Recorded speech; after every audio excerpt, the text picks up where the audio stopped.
अवैध खनन पर खुलकर बोले विधायक सरयू राय।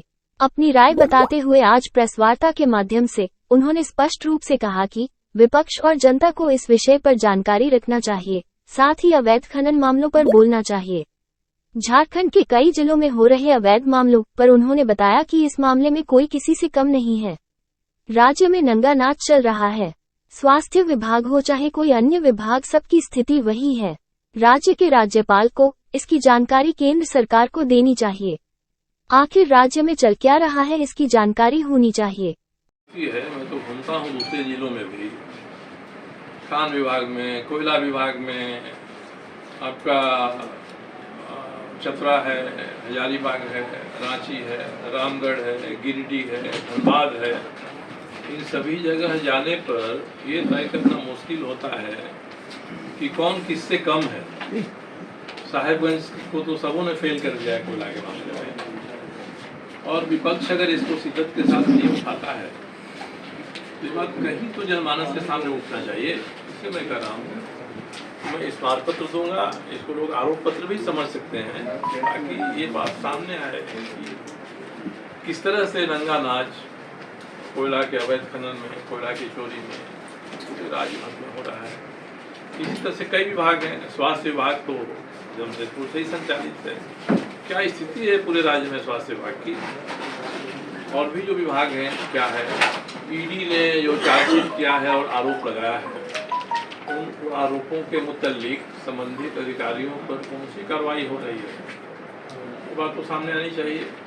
और ईडी ने जो चार्जशीट किया है, जितने मामले उठाए हैं, सभी मामलों में अगर हेमंत सोरेन जी के पहले जो सरकार थी, उस सरकार के समय की भी बात आती है, उस समय के लोगों के संबंध आते हैं, तो ये भी तो लोगों को जानना चाहिए। तो चाहेंगे राज्यपाल जी इस पर एक रिपोर्ट भेजें भारत की सरकार को। साथ ईडी ने जो कहा है उसमें इसके पहले की सरकार के जो लोग हैं वो भी उतने ही या उससे ज़्यादा अधिक गहरे तौर पे जुड़े हुए हैं। हाल में जो जमीन का घोटाला आ रहा है वहाँ, उसमें भी वही बात है साहब। ये तो 2016 से ही पन्ना फाड़ने की शिकायतें रजिस्टर में हो रही हैं और खाता खतियान में हो रही हैं।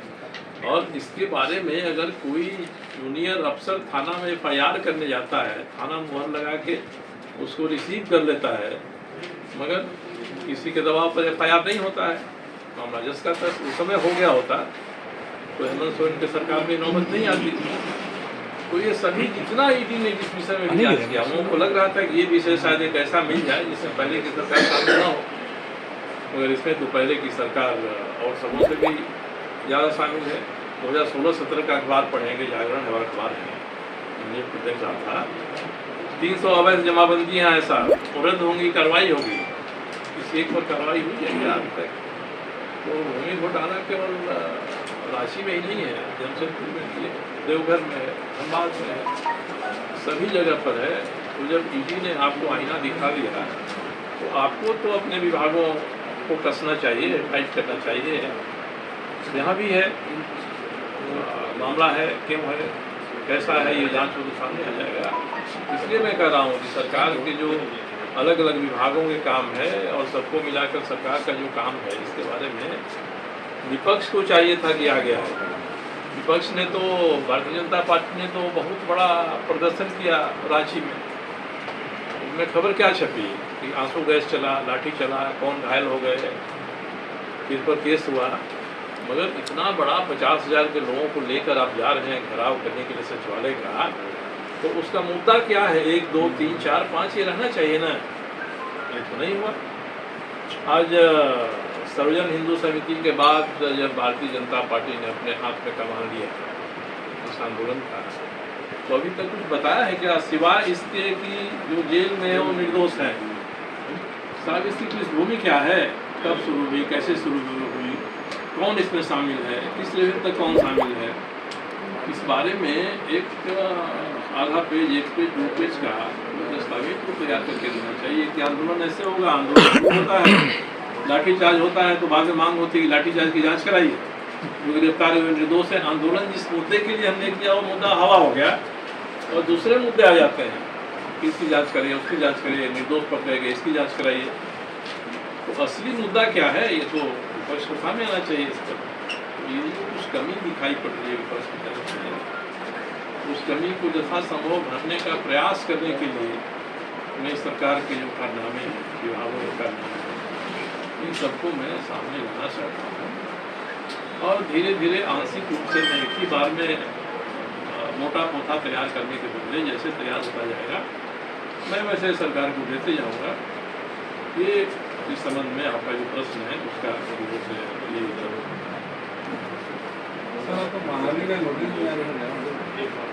मैंने तो कहा था नहीं कि जो नोटिस मिली है वो कूड़ेदान में, मैंने कूड़ेदान में रख दिया उसको, कूड़ेदान में डाल दिया और आज मैंने जो कहा है उससे साफ हो जाएगा जितने लोग बताए हैं जो नोटिस मिली है वास्तव में कूड़ेदान में रखना लायक है।